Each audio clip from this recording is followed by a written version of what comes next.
Good morning, everybody. Rick Thomas from Obsolete Video Services. Hope everybody had a great 4th of July. This is Sunday morning, day after. Okay, guys, I posted about a large customer job coming my way of 600 tapes. I just got off the phone again about a half hour ago with the gentleman. They are so excited I'm going to get to work on this project. They want these tapes done so badly. They want them in color. They want them done. They want to be done with this project. Apparently, it's been taking years to get this done. But, you know, when people are stupid, this is just what happens. I'm one of the most qualified engineers in the entire country. I have been doing vintage video recovery for years, but not on this level. Everybody knows that, you know, I do a lot of vintage video recovery, and it's absolutely obvious if you saw my slew of machines. We have roughly about, I'd say, 25 EIAJ, various different types of machines, different formats, about 25 machines. This is just some of them. I don't have all of them here.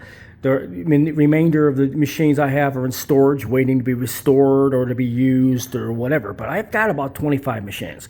I've been collecting these since the mid-90s, maybe 93, 94.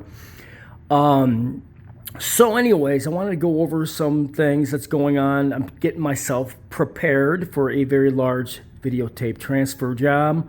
This is 600 tapes of reel-to-reel video footage, which is going to be on reels like this.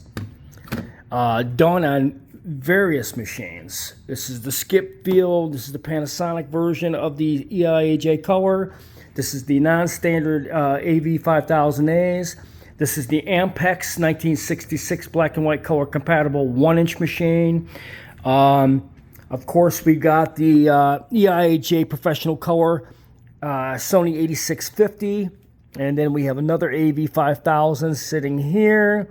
And then we have another Av-5000A, which is to be the one we're going to start off with, because I just got done restoring this machine with brand new capacitors and restored motor, and I did all the alignments on this machine. So this is going to be the first machine we use. I am told that a majority of tapes were done on this machine, which is fantastic because I've got more of these machines than I know what to do with. And but we've took years to restore these. This is not something you want to get into. These machines are very hard to find. None of them work, guys. I mean, really, none of them work. If they do, it's a very short period of time, and then they fail. When you're doing a job of 600 tapes, you'd be lucky if you get up to 50 tapes before the machine actually craps out on you. I mean, it's a real piece of crap, guys. I'm being honest with you. I work on a lot of these machines. The Sony Av-5000 series is a piece of shit. It really is. I just got done fixing this machine with another motor for the capstan drive. Did all the color alignments on this. Replaced the capacitors. Replaced all the bad parts on this machine that were... They didn't, you know, back when the machine was made, there was a lot of faulty problems. I went by the service manual and actually replaced the faulty parts with new parts to get this machine the way it should have been. So we fixed all the problems on this machine. And this machine I knew very, very well. I've been working on it since 1993, so I know this machine very, very well. Again, guys, doing tapes like this is a real problem because it's the machine. There's no parts. There's no availability of fixing them. Nobody understands the technology. I am a trained professional. Been doing this since, God, the 80s. So, I mean, I know my way around electronic repairs, and I know my way around this machine for sure. Been doing this for a long time. All right, let's talk about some of the problems that's the actual challenge to doing these tapes when you got that many of them. The biggest problem is, guys, when you have tapes like this, the Av-5000A or just the standard EIAJs, which would be that machine down there, or Skip Field or EIAJ Color by Panasonic, whatever the case is, guys, if you got some valuable videotapes, do not handle the tapes, okay? Do not handle them. Do not try to play the tapes to see what's on them, because you're going to cause a ton of glitches in the video. Every time this tape passes through this machine, it beats the hell out of the tape. This is a very robust, hard-on playback of a type of machine. It's very, very robust, but these tapes take a beating. It's not like a modern VCR. It really isn't. Every time you play a tape, the tape sheds. You lose material, which will cause severe glitches. If you bend these tapes the wrong way or mess with them with your hands, you create dead spots from oil, grease, and dropouts, whatever. You do not want to handle these tapes. Do not handle tapes if you have a valuable collection. You're going to end up degrading your collection, where the collection is going to be worth a lot less because you have to do so much more work to fix them. But this guy has 600 tapes, and he told me that people were looking through them just to see what's on them, which I wish they did not do. If they want professional work, I might have to clean these up, which it's going to be a challenge because they'll have to pay extra for that. But do not handle the videotapes. This stuff beats the hell out of the video heads. I'm telling you. Another big problem is video heads and brushes. Here's an example of video heads for this machine. This is what you call a video head bar. All right?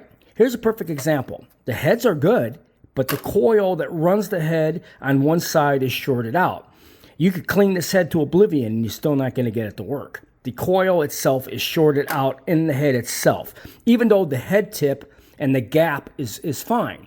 So there's a lot of things you need to know when you're working on these robust machines, because there's a lot of things that go on.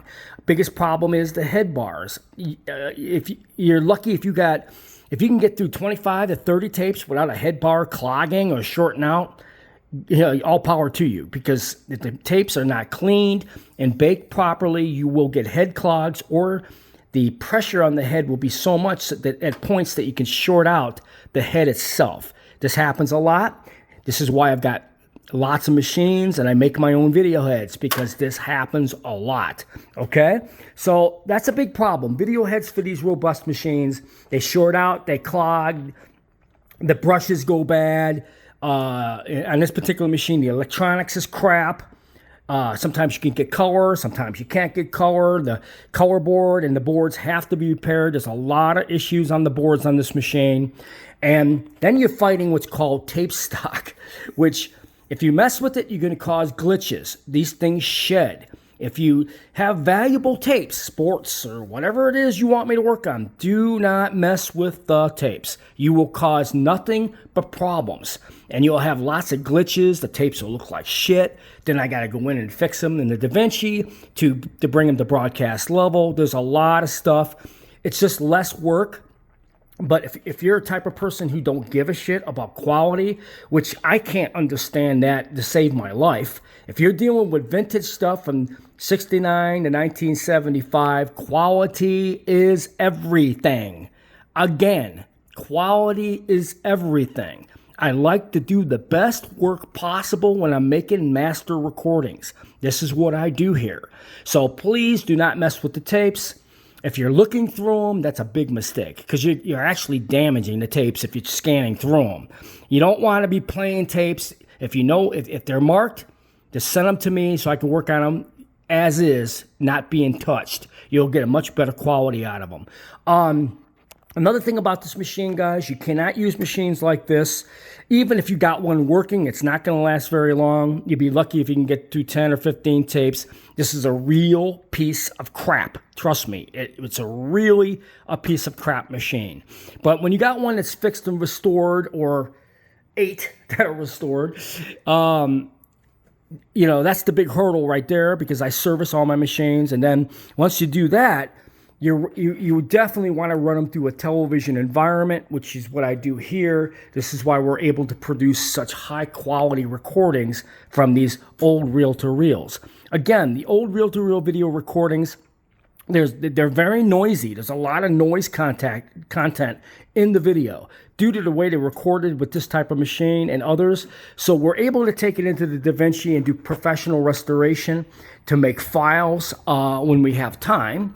But with this particular situation, we're probably going to have a month and a half to 2 months to knock out 600 tapes. So they're going to be probably as is. I'll capture them to a to a hard drive, and if there's other ones they want me to restore, they could just tell me which ones they want, and then I can go from the file at a later time and restore them to another drive to mail to them or whatever they want. But this is going to be straight off restoration work, guys. It's going to be coming right off the machines like this, through my system, to the computer. If anything arises, basically like bad video heads or brushes, I have all the parts to these machines, and on top of it, I have 5 machines in waiting, so I could always jump to another machine if a video head shorts out or something like that, and I could revisit that machine for repair at a later time.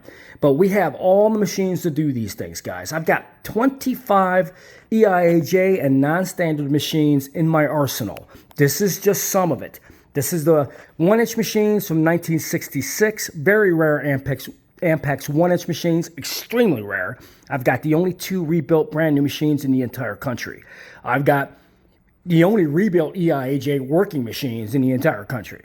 I have rebuilt EIAJ Panasonic in the entire country, and I have a rebuilt Skip Field Sony CV2200 you probably know in the entire country. All my sheet machines get completely redone, like brand new from start to finish. I go through them completely. We don't have any time to half-ass anything. When a customer comes to me, or a TV station or a museum, they want broadcast quality. So this is what we're able to offer people now. Due to the thanks of the many TV stations who have given me their entire arsenal of equipment, now we're able to do complete broadcast restoration, which is unbelievable what we're able to do here using DaVinci and ProRes files. But again, guys, I have people who ask me about my arsenal. I have over 25 machines of the reel-to-reels like these, different formats. I've got 2 brand new Ampex 1-inch machines, color compatible, that I restored recently, a couple years ago. Okay? And now we have plenty of the standard EIAJ, and also we now have all the Av-5000As. I've got 6, I believe, of these now restored. This is the latest one. I just got done putting a brand new motor in. I put a brand new head bar on this thing and brand new brushes. So we're getting ready for this very big job that's going to be coming. And this is out of California. This is taking a lot to pull this off. These people are crazy. They don't understand video formats, and this isn't something you could just pop in a VCR tape and play it. It does not work like that. This is a lot of work. You've got to be an engineer, and you've got to have the setup to do these, or you will not be able to get through 600 tapes. Guarantee you. So, hope you enjoyed this video.